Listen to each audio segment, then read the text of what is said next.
வணக்கம்.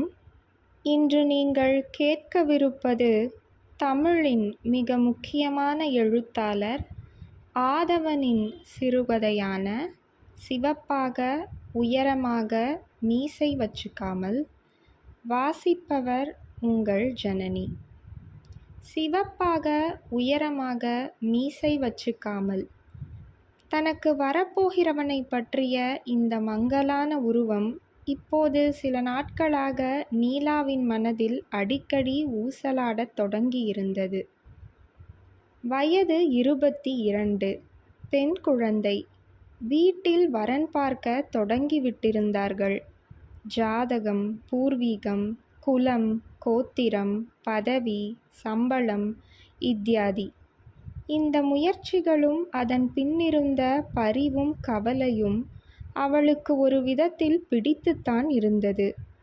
என்றாலும் இது சம்பந்தமாக அவளுடைய இளம் மனதிலும் சில அபிப்பிராயங்களும் கொள்கைகளும் இருக்கக்கூடும் என்றோ, அவற்றுக்கு ஒரு முக்கியத்துவம் அளிக்க வேண்டும் என்றோ தன் பெற்றோர் சிறிதும் நினைக்காதது அவளுக்கு சற்று எரிச்சலையும் அளித்தது. அதே சமயத்தில் இது சம்பந்தமாக தன்னை அவர்கள் விசாரித்தால் தன்னால் தீர்மானமான துல்லியமானதொரு பதிலைச் சொல்ல முடியுமா என்றும் சந்தேகமாகவும் இருந்தது.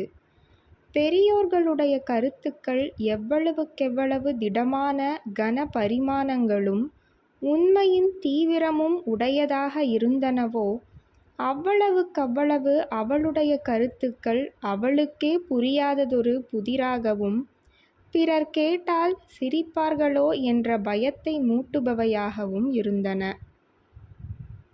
அவன் சிவப்பாக இருந்தான். அவளுடைய கனவுகளில் இடம்பெற்றிருந்த இளைஞன் சிவப்பென்றால் ஆங்காரச் சிவப்பு இல்லை, மட்டான பதவிசான சிவப்பு. அவன் உயரமாக இருந்தான். நீலாவை விட ஓரிரு அங்குலங்கள் உயரமாக. அவள் சௌகரியமாக தன் முகத்தை அவன் மார்பில் பதித்து கொள்ளக்கூடிய உயரம். வெட்கத்தில் தாழ்ந்திருக்கும் அவள் பார்வை சற்றே நிமிரும் சமயங்களில் அவளை உவகையிலும் சிலிர்ப்பிலும் ஆழ்த்தும் உயரம்.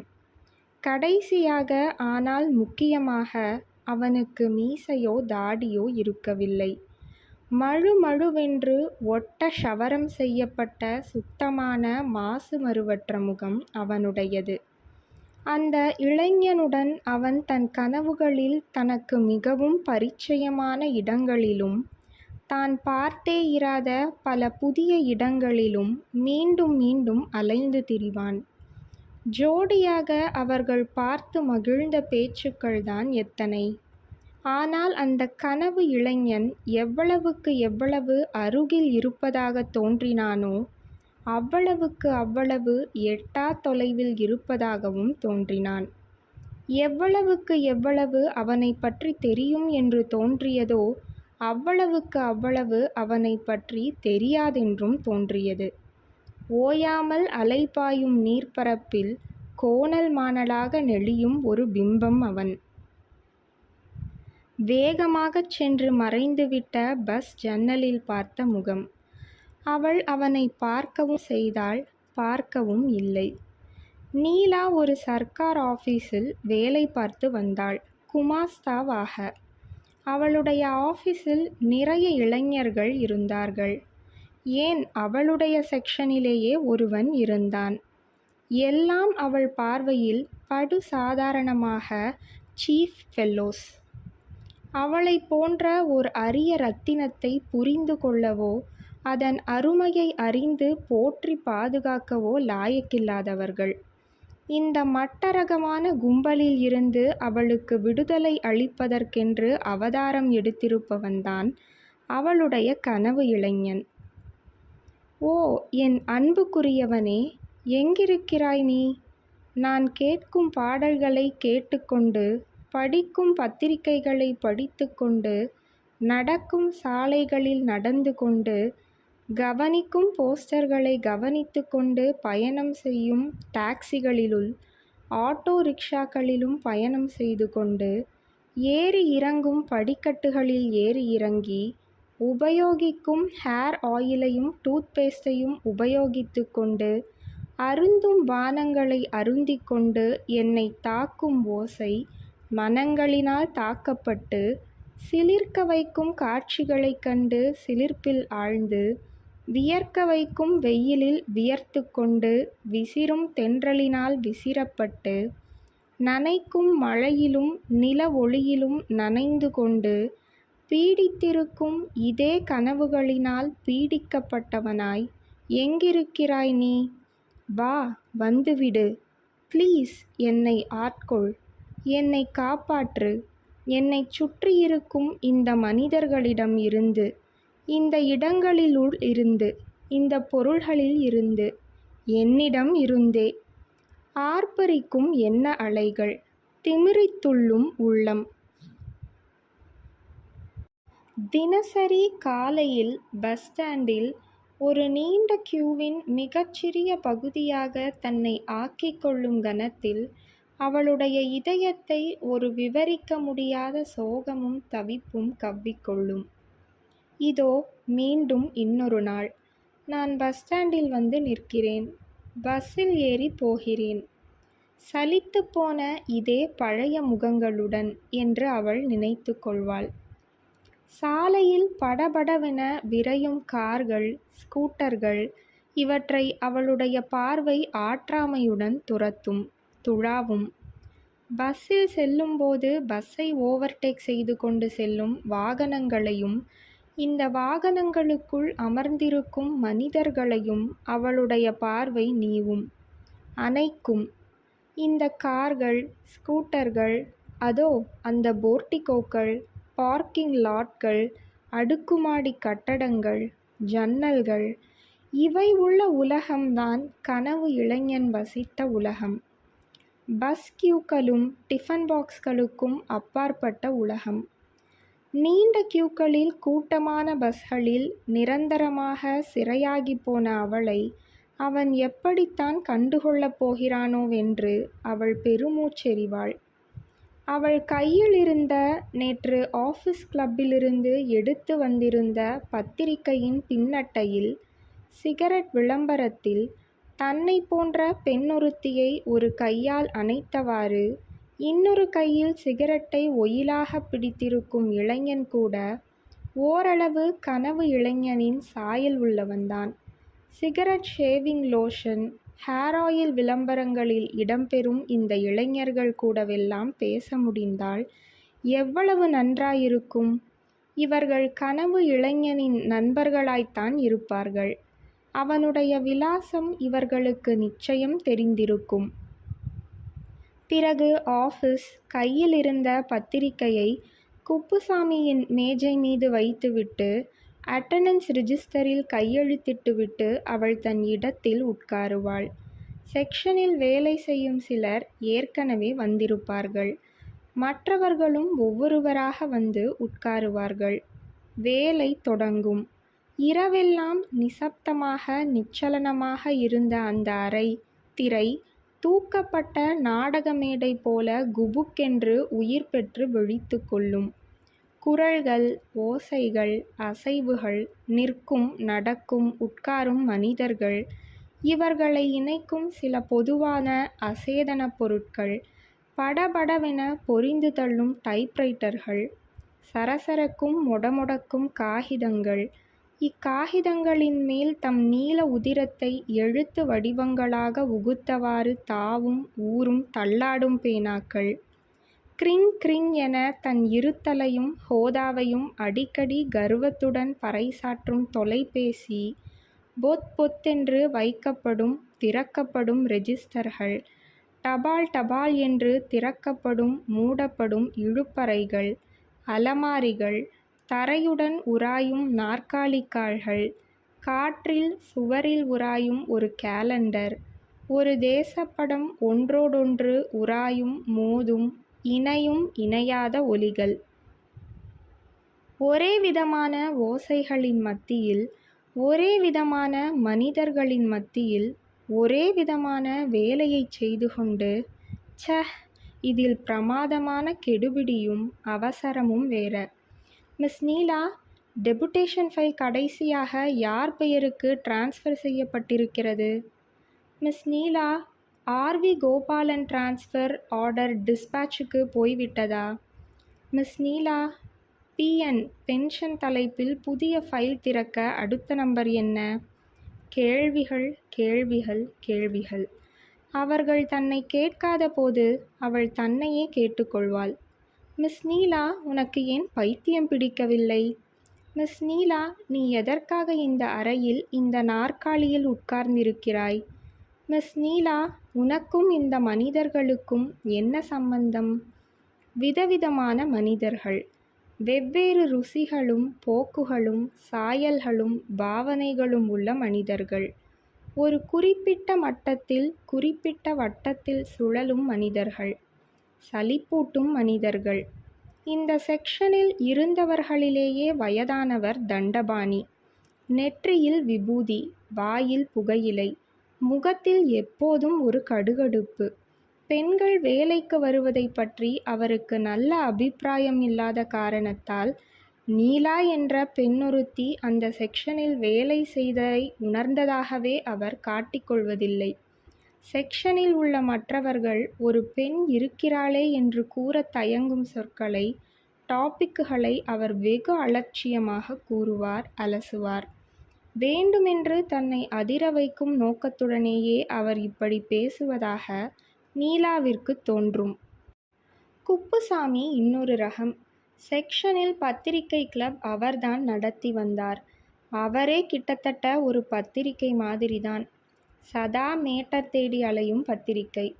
பியூன் பராங்குசத்தின் சம்சாரத்துக்கு கால் நோவென்றால் அதற்கு பரிகாரம் என்னவென்று ஹைஸ்கூல் படிப்பை முடித்துவிட்ட கணபதிராமனின் மகன் மேற்கொண்டு என்ன செய்ய வேண்டுமென்று அமெச்சூர் நடிகரான சீனிவாசன் எந்த மேனாட்டு நடிகர்களை பின்பற்றலாம் என்று அடிக்கடி லேட்டாக வரும் கேசவன் தன் தினசரி அட்டவணையை எப்படியெல்லாம் அட்ஜஸ்ட் செய்து கொள்ளலாம் என்று அவர் ஒவ்வொருவருக்கும் வலிய ஆலோசனை வழங்குவார்.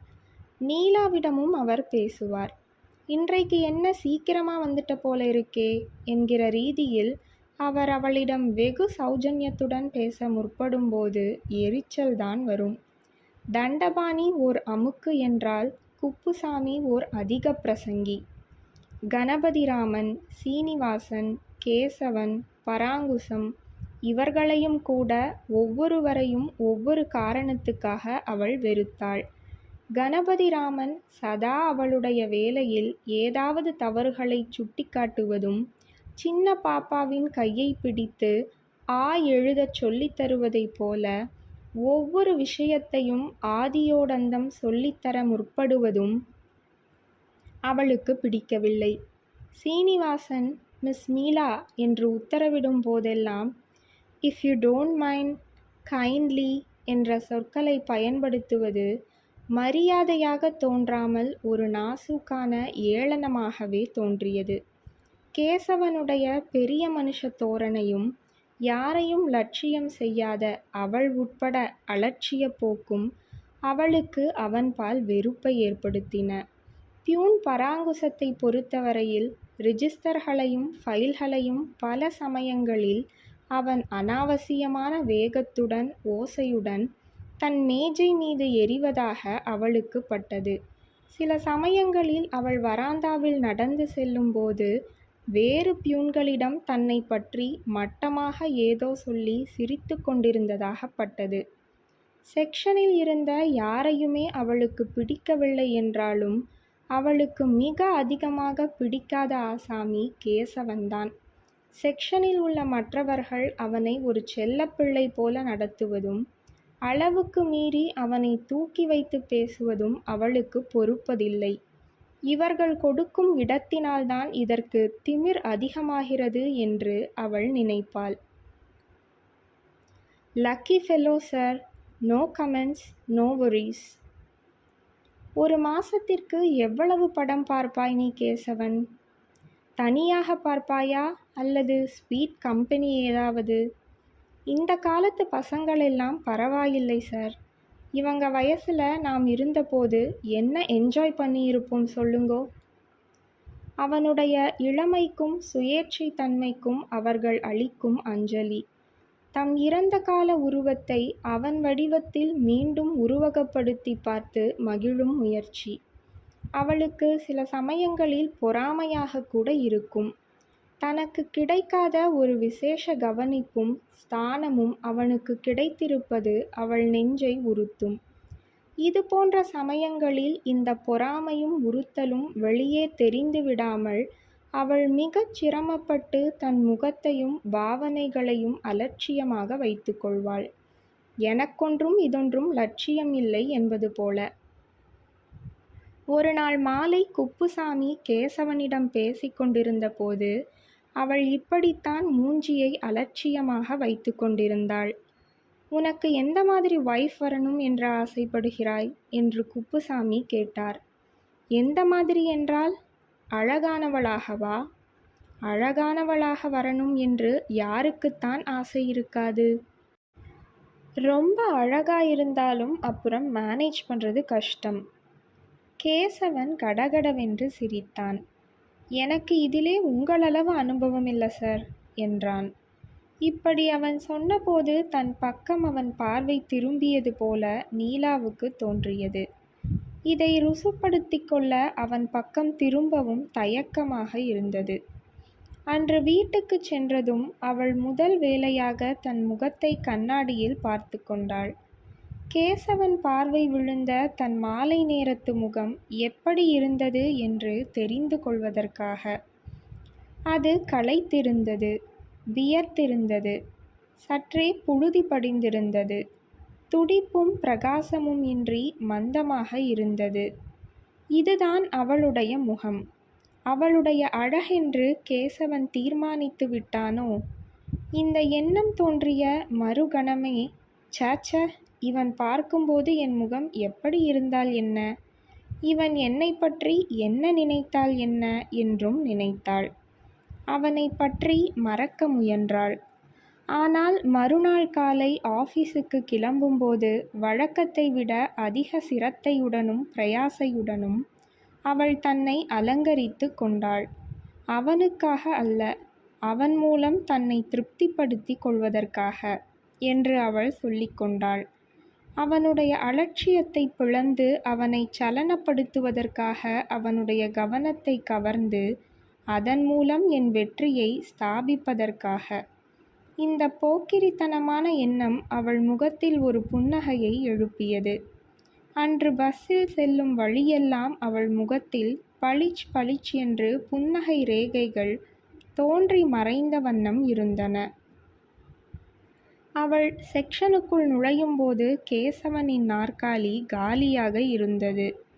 அட்டெண்டன்ஸ் மார்க் பண்ணிவிட்டு தன்னிடத்தில் வந்து உட்காரும்போது இன்று ஒருவேளை மட்டம் போட்டு விட்டானோ என்று நினைத்தாள். ஆனால் அவன் மட்டம் போடவில்லை. 10:45 மணிக்கு வந்தான். தாமதமாக வந்த குற்ற உணர்வினால் பீடிக்கப்பட்டவனாய் அவசர அவசரமாக ஃபைல் கட்டுகளை பிரித்து வேலையை துவக்கினான். நீலா கைகளை உயர்த்தி தன் தலையில் வைத்திருந்த பூச்சரத்தை சரிபார்த்து கொண்டாள். கிளிங் கிளிங் என்று வளையல்கள் குலுங்கின. அவன் நிமிரவில்லை.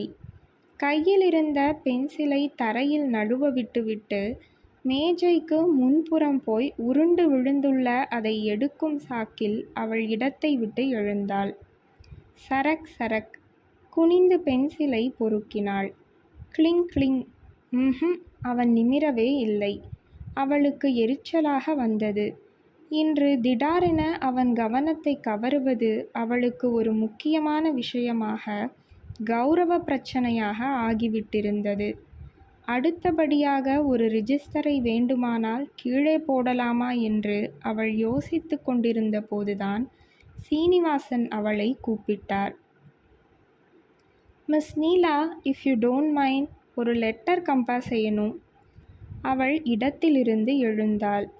கேசவனின் மேஜைக்கு அருகில் உரசினார் போல புடவை சலசலக்க, வளையல் சப்திக்க, பவுடர் மணக்க, இன்று கொஞ்சம் பவுடர் அதிகமாகவே பூசிக்கொண்டிருந்தாள்.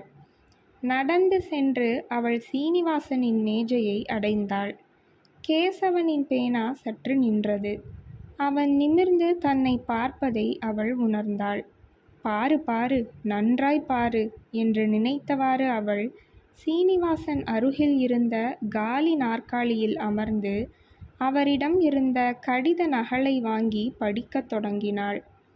அவர் டைப் செய்யப்பட்ட ஒரிஜினலை வைத்து கொண்டு சரிபார்க்கத் தொடங்கினார். தான் படிக்கிறோம் என்பதை நன்கு உணர்ந்தவளாய் அவள் படித்தாள். அவளுடைய அழகிய குரலும் உச்சரிப்பும் இந்த வரட்டு ஆஃபீஸ் கடிதத்தை படிப்பதில் செலவாகிக் கொண்டிருப்பது துரதிர்ஷ்டம்தான். ஆனால் கேசவன் கேட்டுக்கொண்டிருக்கிறான்.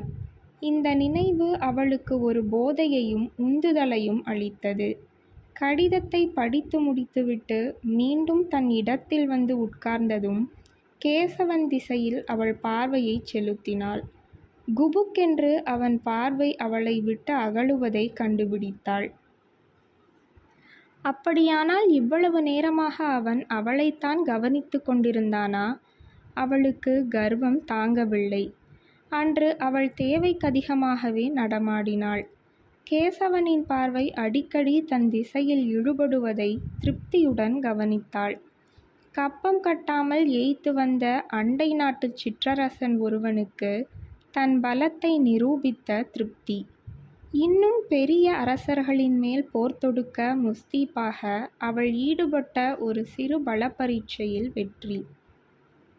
அன்று மாலை கனாட் பிளேஸ் கஃபேயில் நண்பர்களுடன் அமர்ந்து காப்பி அருந்தும் போதும், பிறகு ஒரு 70 மிமி சினிமா தியேட்டரில் பானாவிஷன் பிம்பங்களை ஸ்டாரியோஃபோனிக் ஒலிப்பின்னணியில் காணும் போதும் கேசவனின் மனத்தில் திடார் என்று நீலாவின் உருவம் தோன்றிக் கொண்டிருந்தது. இன்று இவள் ரொம்பவும் அலட்டிக் கொள்வது போல் இருந்ததே, என்னிடம் ஏதேதோ தெரிவிக்க முயலுவது போல் இருந்ததே, என் பிரம்மைதானோ என்று அவன் நினைத்தான். ஒருவேளை இவளுக்கு என்மேல் காதல் கீதல்? இந்த எண்ணம் அவன் முகத்தில் புன்னகையை தோற்றுவித்தது. ஒரு பெருந்தன்மையான கருணை நிரம்பிய புன்னகை. பாவம் பேதை என்பதைப் போல, இவள் குற்றமில்லை, நான் ரொம்ப அட்ராக்டிவாக இருக்கிறேன், தட் இஸ் த ட்ரபிள் என்று அவன் நினைத்தான்.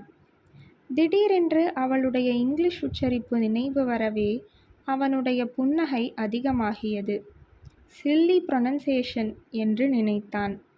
திரையில் ஆட்ரி ஹெப்பர்ன் அழகாக குழந்தைத்தனமாகச் சிரித்தாள். கேசவனுக்கு அப்படியே அவளை கிஸ் பண்ண வேண்டும் போல் இருந்தது. சினிமாவிலிருந்து வெளியே வந்து சிகரெட்டை உறிஞ்சி இப்புகையை ஊதி தள்ளிய போது அவன் கேசவனாக இல்லை, இந்த நாட்டில் இல்லை.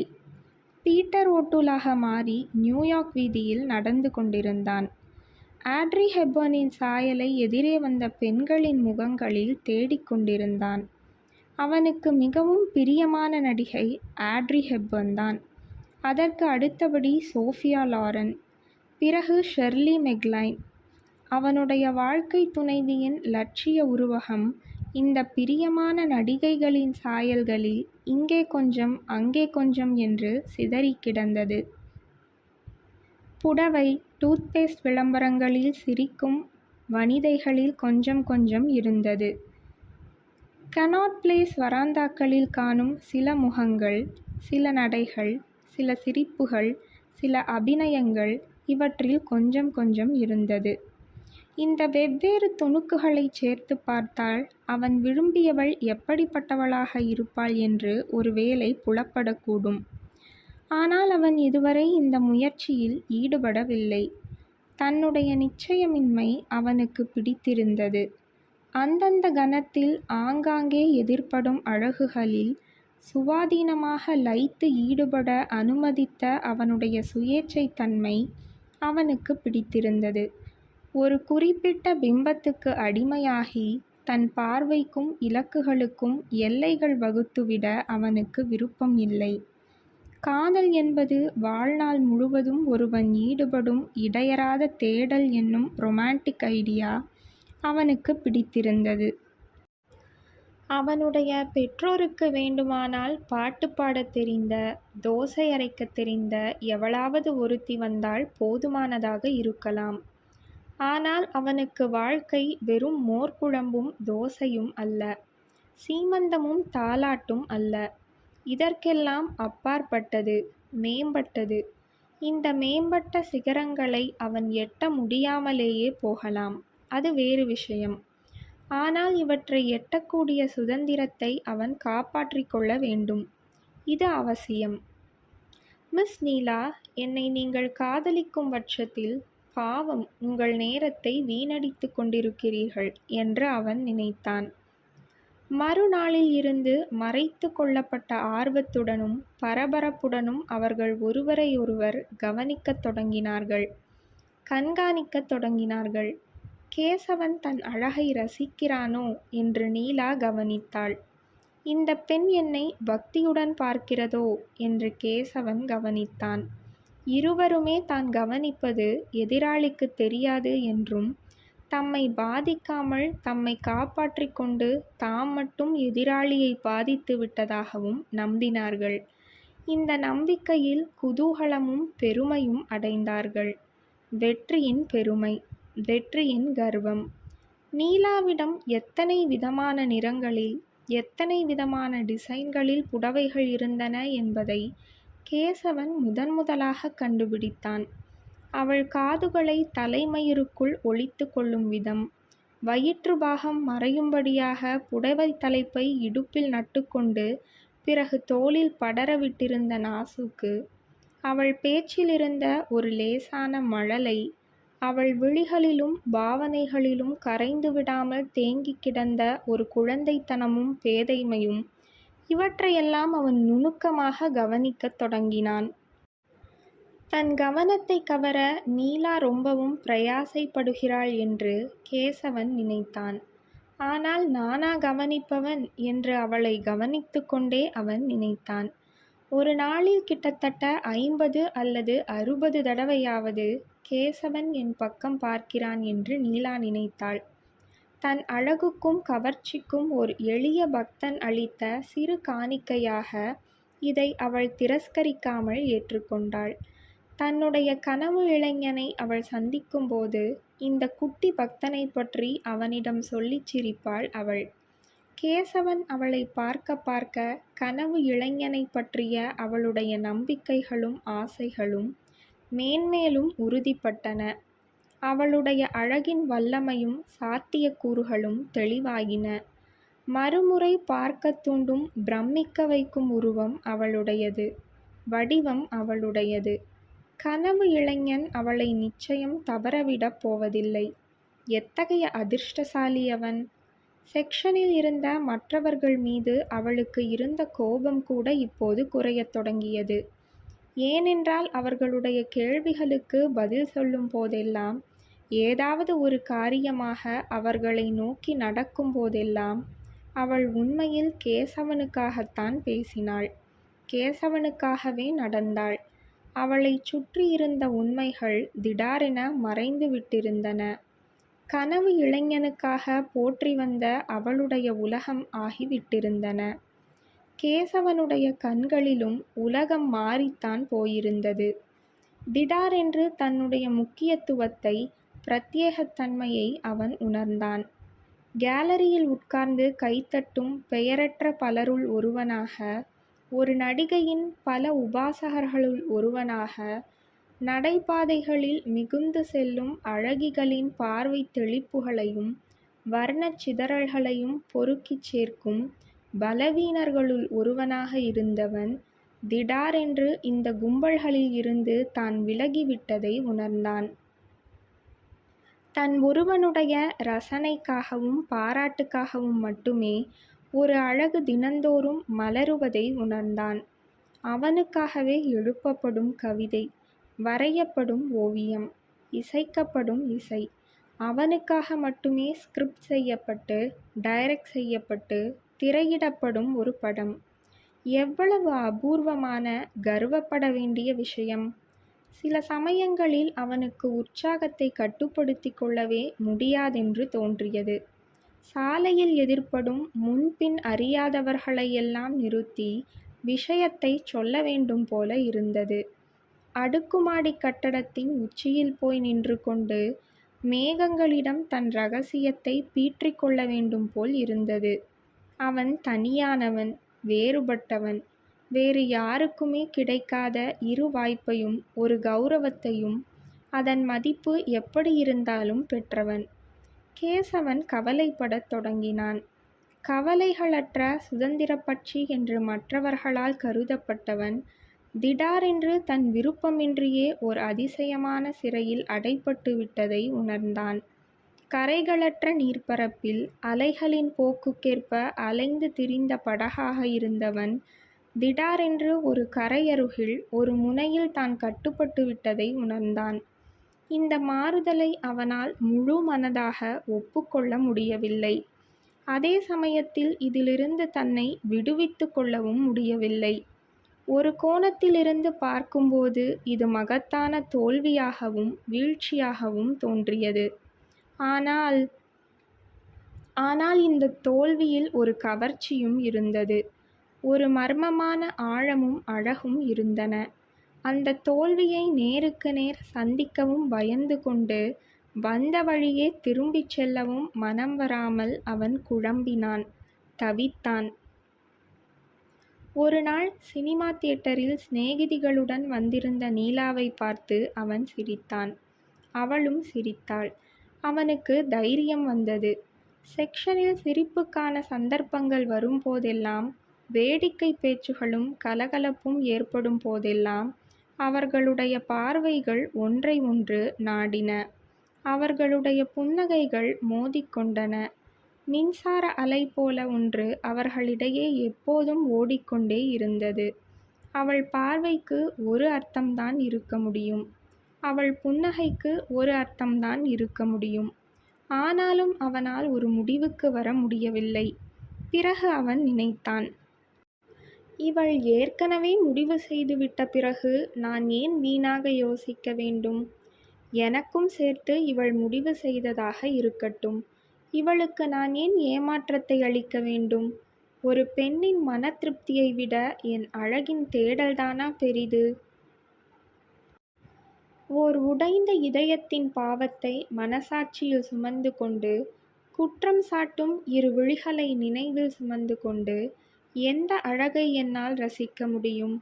எதில்தான் முழு மனதாக லயித்து ஈடுபட முடியும்? நான் நன்றாக மாட்டிக்கொண்டு விட்டேன். காலியாக நிர்மலமாக இருந்த என் மனத்தை ஒரு குறிப்பிட்ட பிம்பம் பூதாகரமாக அடைத்து கொண்டு விட்டது. இனி செய்வதற்கு ஒன்றுதான் இருக்கிறது. ஒன்றே ஒன்றுதான் இருக்கிறது. கேசவன் முடிவுக்கு வந்துவிட்டான். ஒரு நாள் மாலை நீலா ஆஃபீஸை விட்டு கிளம்பும்போது கேசவனும் கூடவே கிளம்பினான். அவள் முகம் சுளிக்காதது அவனுக்கு தெம்பை அளித்தது. வீட்டுக்கா என்றான். அசட்டு கேள்விதான். ஆமாம், எங்கேயாவது போய் காஃபி சாப்பிடுவோமே. அவள் இதை எதிர்பார்க்கவில்லை என்று தெரிந்தது. முகத்தில் குப்பென்று நிறம் ஏறியது. சமாளித்து கொண்டு, இல்லை, நான் வருவதற்கில்லை என்றாள். ஏன்? ஒரு வேலை இருக்கிறது. நான் நம்பவில்லை. அவள் பதில் பேசாமல் நடந்தாள். கேசவனுக்கு தாளவில்லை. இவ்வளவு நாள் யோசித்து யோசித்து, இதற்குத்தானா? ப்ளீஸ் என்று அவன் உணர்ச்சி வசப்பட்டவனாய் அவள் கையை பிடித்தான். அவ்வளவுதான். வெடுக்கென்ற உதறலுடன் தன் கையை விடுவித்து கொண்டு அவனை நோக்கி ஒரு முறை முறைத்துவிட்டு அவள் சரசரவென்று வேகமாக நடந்தாள். கேசவன் அவள் நடந்து செல்வதை பார்த்தவாறு நின்றான். சீ, என்ன துணிச்சல்! பஸ் ஸ்டாண்டில் நிற்கும்போது, உடை மாற்றிக்கொண்டு கையில் பத்திரிகையுடன் அமரும்போது அவளுக்கு கேசவன் மேல் கோபமாக வந்தது. இடியட்! என்ன நினைத்து கொண்டிருக்கிறான் இவன்? எப்படிப்பட்டவள் என்று நினைக்கிறான் இவன் அவளை? காபி சாப்பிட வேண்டுமாம், அதுவும் இவனுடன். என்ன ஆசை, என்ன கொழுப்பு! கையை வேறு பிடித்து. நல்லதுக்கு காலமில்லை. அவளைச் சுற்றிலும் இறுக்கமும் வறட்சியும் இல்லாமல் சற்றே சந்தோஷத்தென்றல் வீசட்டும் என்று, அழகின் ஒளிக்கற்றைகள் இருந்த இடங்களில் எல்லாம் பாயட்டும் என்று அவள் சுயநலமின்றி சிரித்து பேசினால் இப்படியா ஒருவன் தப்பர்த்தம் செய்து கொள்வான்? முட்டாள்தனமாக நடந்து கொள்வான்? தன் குட்டி பக்தனை அவள் சிறிதும் மன்னிக்க தயாராக இல்லை. அவனுக்காகவென்று அவள் வகுத்திருந்த சில எல்லைகளை அவன் மீறிவிட்டதாக அவள் நினைத்தாள். நடைவாசலில் நின்று கொண்டிருக்க வேண்டியவன் கர்ப்ப கிருஹத்துக்குள் திபுதிபுவென்று நுழைந்திருக்க கூடாதென்று நினைத்தாள். பரிசுத்தமான மனசுடன் அவள் தன் ஜன்னல்களை திறந்து வைத்தாள் என்பதற்காக அவன் உரிமையுடன் ஜன்னலைத் தாண்டி உட்புறம் குதிக்க முயற்சித்திருக்க கூடாதென்று நினைத்தாள். எல்லாமே கேசவனின் குற்றத்தையும் அவளுடைய குற்றமின்மையையும் ருசுப்படுத்தும் ஸ்தாபிக்கும் எண்ணங்கள்.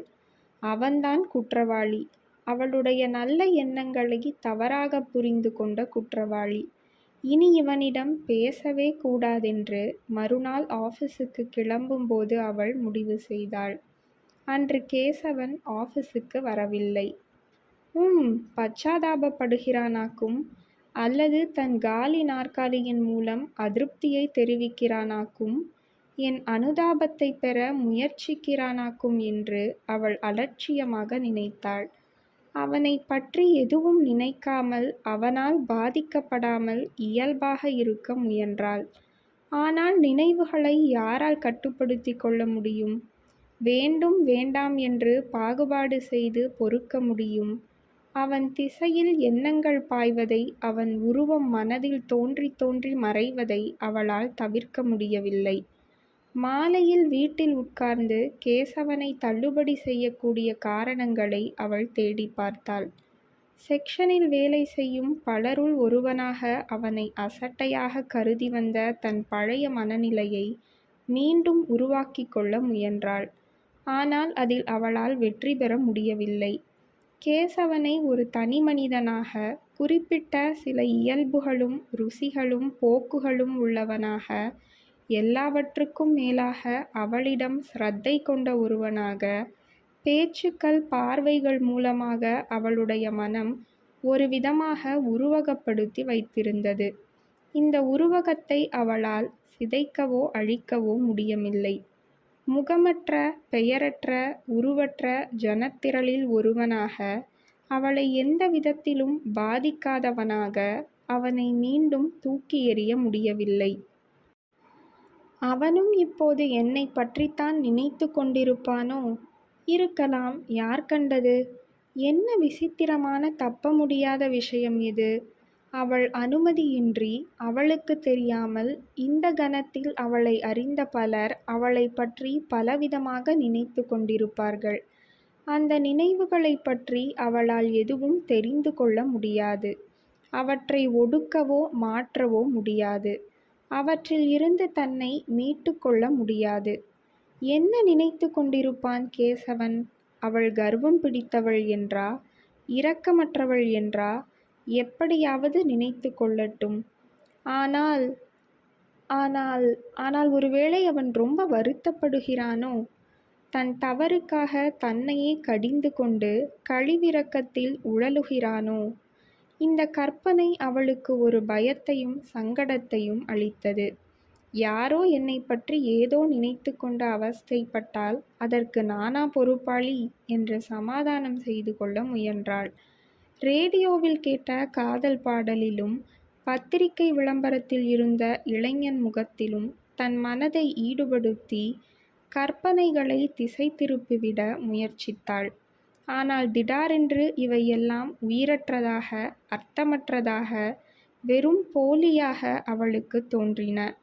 உயிரும் இயக்கமும் உள்ள ஓர் உண்மையாக அவள் பார்த்திருந்த, அவளுடன் பேசியிருந்த கேசவனை சுற்றியே மீண்டும் மீண்டும் இந்த மனம். மறுநாள் கேசவன் ஆபீஸுக்கு வந்தான். ஆனால் அவன் கேசவனாக இல்லை. கலகலப்பாக இல்லை. சுற்றுமுற்றும் பார்க்காமல், சிரிக்காமல், காரியமே கண்ணாக இருந்தான். நீலா அவனுடைய மாறுதல்களை கவனித்தவளாய், ஆனால் அதை கவனித்ததாக காட்டிக்கொள்ளாதவளாய் அமர்ந்திருந்தாள்.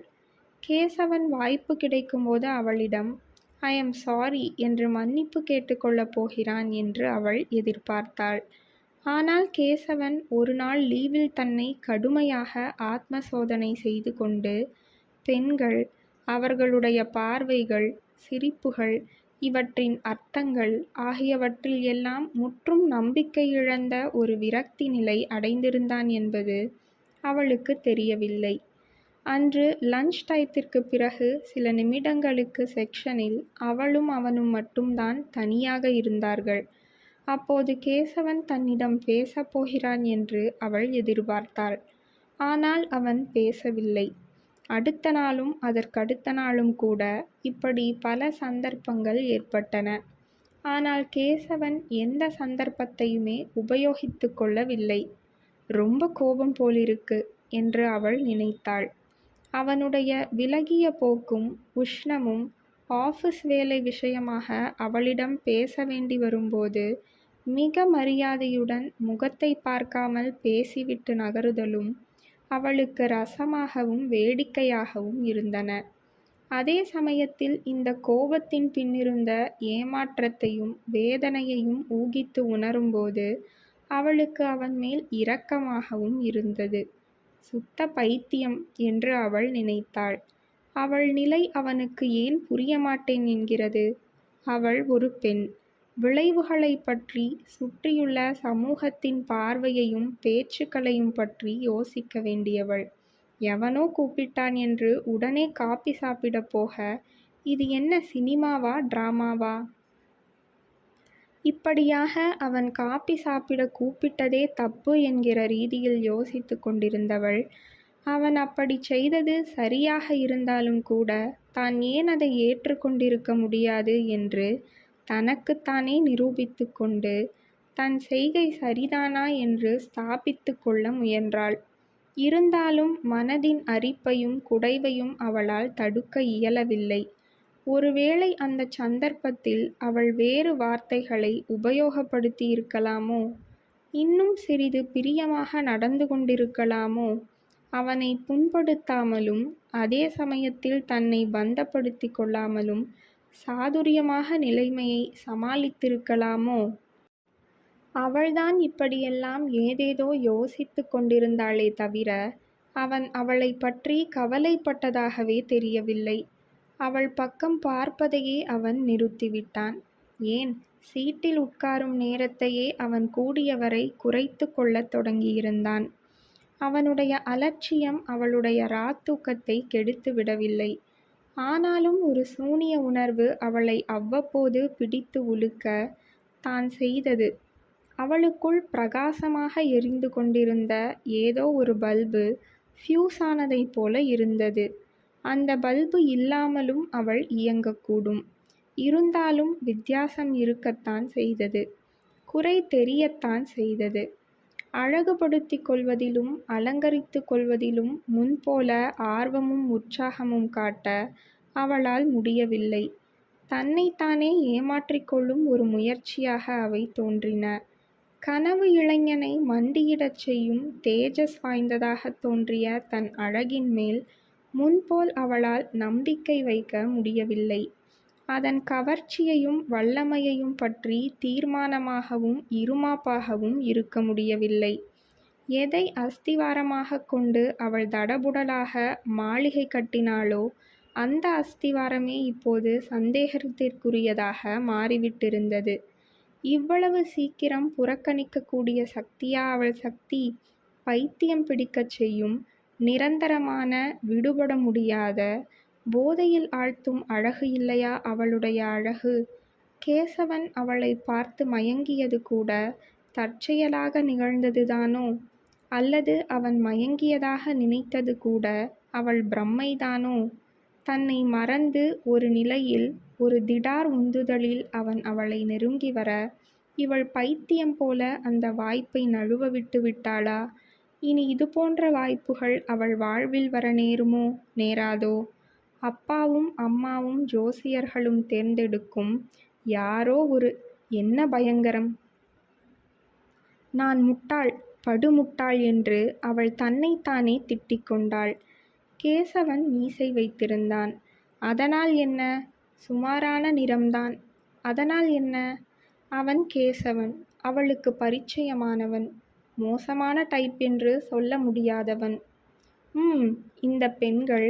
காலையில் பஸ்ஸில் ஆஃபீஸை நெருங்கிக் கொண்டிருந்த கேசவன் அனுபவபூர்வமாகவும் கரை கண்டவனாகவும் புன்னகை செய்து கொண்டான். இவர்களுக்கு கவனிக்கப்படவும் வேண்டும், கவனிக்கப்படவும் கூடாது. சலுகைகள் எடுத்து கொள்ளப்படவும் வேண்டும், எடுத்து கொள்ளப்படவும் கூடாது. காற்றடிக்கவும் வேண்டும், புடவை பறக்கவும் கூடாது. இந்த பெண்களே ஸ்திரபுத்தி அற்றவர்கள், மோசக்காரிகள், பிட்சஸ். இவர்களை நம்பவே கூடாது என்று நினைத்தவனாய் அவன் செக்ஷனுக்குள் நுழைந்தான். தண்டபாணி உரத்த குரலில் சீனிவாசனிடம் ஏதோ உரக்க வாக்குவாதம் செய்து கொண்டிருந்தார். கணபதிராமன் தன் குறை எதையோ குப்புசாமியிடம் சொல்லி அழுது கொண்டிருந்தார். நீலா? கேசவன் அசட்டையாக அவள் பக்கம் பார்த்தான். திடுக்கிட்டான். அதே புடவை அணிந்திருந்தாள் அவள். அன்று அவன் காப்பி சாப்பிட கூப்பிட்ட போது அணிந்திருந்த அதே புடவை. அவன் அவள் முகத்தை பார்த்தான். அவள் பார்வையில் கூத்தாடிய விஷமத்தையும் உல்லாசத்தையும் கவனித்தான். பிறகு உதட்டை கடித்து கொண்டு பார்வையை தாழ்த்தி கொண்டான். இல்லை, மறுபடியும் ஏமாறத் தயாராயில்லை அவன். அட்டெண்டன்ஸ் மார்க் பண்ணிவிட்டு அவன் தன் இடத்தில் போய் உட்கார்ந்தான். ஃபைல் ஒன்றை பிரித்தான். கிளிங் கிளிங் என்ற வளையல் ஓசை. அவன் நிமிரவில்லை. பெரிய மகாராணி என்று நினைத்தான். இவள் இஷ்டப்படி போடும் விதிகளின்படி நான் விளையாட வேண்டும் போல் இருக்கிறது. அவள் அவன் கவனத்தை கவர முயற்சிப்பதும் அவன் இதை மௌனமாக எதிர்ப்பதுமாக சில நிமிடங்கள் ஊர்ந்தன. திடார் என்று பியூன் பராங்குசம் கையில் ஒரு காப்பி டம்ளருடன் செக்ஷனுக்குள் நுழைந்தான். ஒரு டம்ளரை நீலாவின் மேஜை மேல் வைத்தான். இன்னொன்றை கேசவன் மேஜை மீது வைக்குமாறு அவள் ஜாடை காட்டவும் பராங்குசம் அப்படியே செய்தான். கேசவன் நிமிர்ந்தான். என்னப்பா இது? நான் தான் வாங்கி வரச் சொன்னேன் என்றாள் நீலா புன்னகையுடன். You like coffee no? Kesavan திணறிப்போனான். இப்படி ஒரு சந்தர்ப்பத்தை அவன் எதிர்பார்க்கவில்லை. இப்படி நடந்தால் என்ன செய்ய வேண்டும் என்று கணக்கு போட்டிருக்கவில்லை. உஷ்ணமாக ஏதாவது சொல்ல வேண்டும் போல் இருந்தது. காபி சாப்பிடுங்க சார், ஆறிப்போயிடும் என்றான் பராங்குசம். அவன் குடிக்கப் போவதை எதிர்பார்த்து நீலா டம்ளரை கையில் எடுத்து அவனுடன் சேர்ந்து குடிப்பதற்காக காத்திருந்தாள். அவள் விழிகளில் இருந்த நிச்சயமும் நம்பிக்கையும். கேசவன் தான் தோற்றுவிட்டதை உணர்ந்தான். காப்பியை அருந்தத் தொடங்கினான். அவளிடம் ஏதேதோ கோபப்பட வேண்டும் விஷயங்களை தெளிவுபடுத்த வேண்டும் என்று அவன் விஸ்தாரமாக யோசித்து வைத்திருந்தான். ஆனால் இப்போது எல்லாமே அனாவசியமானதாக, அர்த்தமற்றதாக தோன்றின. அவள் அருகில் சுமூகமான நிலையில் இருப்பதே போதும் என்று தோன்றியது. காப்பிக்காக தேங்க்ஸ் என்றான் அவன். குடித்ததற்காக தேங்க்ஸ் என்றாள் அவள். அதற்கு மேலும் ஏதாவது சொல்ல வேண்டும் என்று துடித்தவளாய், ஆனால் தவறாக எதையும் சொல்லிவிடக் கூடாதே என்று தயங்கியவளாய் அவள் ஒரு புன்னகை மட்டும் செய்தாள். அவனுக்கும் பதிலுக்கு புன்னகை செய்தான். ஒருவரை ஒருவர் ஜெயிக்க நினைத்தார்கள். ஒருவரிடம் ஒருவர் தோற்று போய் உட்கார்ந்திருந்தார்கள். நீங்கள் கேட்ட சிறுகதை ஆதவனின் சிறுகதையான சிவப்பாக உயரமாக மீசை வச்சுக்காமல்.